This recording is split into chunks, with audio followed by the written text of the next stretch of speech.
नमस्कार, मैं उमाशंकर सिंह आज आपके लिए लेकर आया हूं प्रदेश की खबरें।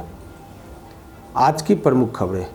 यूके में पाए गए नए कोरोना वेरिएंट के 6 मामले।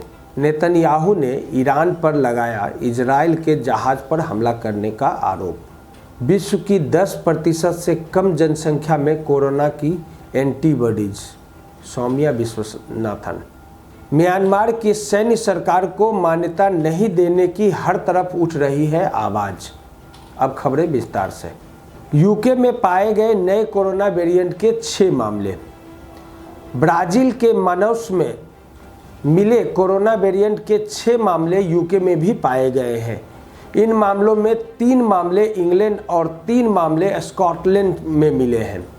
पब्लिक हेल्थ इंग्लैंड की ओर से कहा गया है कि इंग्लैंड में पाए गए 3 मामलों में 2 मामले दक्षिण ग्लेस्टोन में पाए गए हैं और तीसरा मामला अभी पता लगाना बाकी है।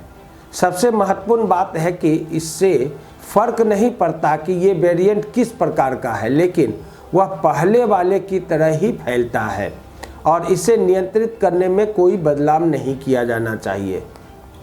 नेतन्याहू ने ईरान पर लगाया इजराइल के जहाज पर हमला करने का आरोप। इजराइल के प्रधानमंत्री बेंजामिन नेतन्याहू ने सोमवार को ओमान की खाड़ी में पिछले हफ्ते इजराइल के स्वामित्व वाले मालवाहक जहाज पर हमला करने का आरोप लगाया है। दरअसल शुक्रवार को इजराइल की एमबी हेलीपैड रे जहाज पर हमला किया गया था। यह जहाज सिंगापुर जा रहा था। हालांकि इस जहाज के चालक दल के सदस्य सुरक्षित रहे, पर जहाज पर पोर्ट की ओर 2 छेद और स्टेट बोर्ड पर भी 2 छेद हो गए थे। इसके बाद मरम्मत के लिए उसे दुबई के पोर्ट पर ले जाया गया। हालांकि यह अभी तक स्पष्ट नहीं है कि जहाज पर ब्लास्ट का कारण क्या है। इजराइल के रक्षा मंत्री और सेना के अध्यक्ष दोनों ने संकेत दिया है कि इस हमले के लिए ईरान जिम्मेदार है। विश्व की 10% से कम जनसंख्या में कोरोना की एंटीबॉडीज। सौम्या विश्वनाथन। विश्व स्वास्थ्य संगठन WHO की प्रमुख वैज्ञानिक सौम्या विश्वनाथन ने कहा है कि विश्व की 10% जनसंख्या में कोरोना वायरस की एंटीबॉडीज पाई गई है। एक साक्षात्कार में उन्होंने बताया कि विश्व की 10% से कम जनसंख्या में कोरोना की एंटीबॉडीज पाई गई है। बहुत अधिक जनसंख्या वाले शहरी इलाकों में इसका खतरा अधिक है और 50 से 60% लोगों में कोरोना की एंटीबॉडीज पाई गई है।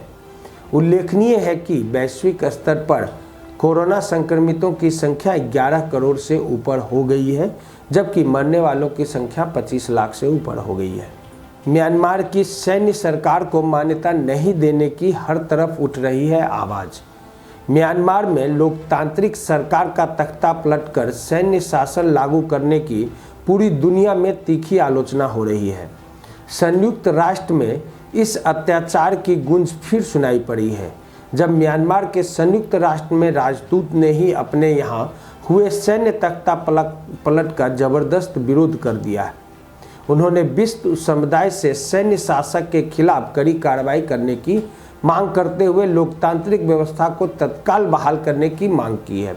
भारत संयुक्त राष्ट्र में भारत के स्थायी प्रतिनिधि TM तिरुमूर्ति ने कहा कि म्यांमार में सभी पक्षों की प्राथमिकता लोकतांत्रिक प्रक्रिया शुरू करने की होनी चाहिए। गिरफ्तार नेताओं को रिहा किया जाना चाहिए। त्रिमूर्ति ने कहा कि बांग्लादेश गए रोहिंग्या को भी वापस म्यांमार भेजा जाना चाहिए। भारत की सीमाएं म्यांमार में लगी हुई है, इसलिए यहाँ पर शांति और स्थायित्व आवश्यक है। ये थी आज की प्रमुख खबरें। खबरों से अपडेट रहने के लिए हमारे बिहारी खबर के पेज को ज़्यादा से ज़्यादा लाइक, शेयर और सब्सक्राइब करें। नमस्कार।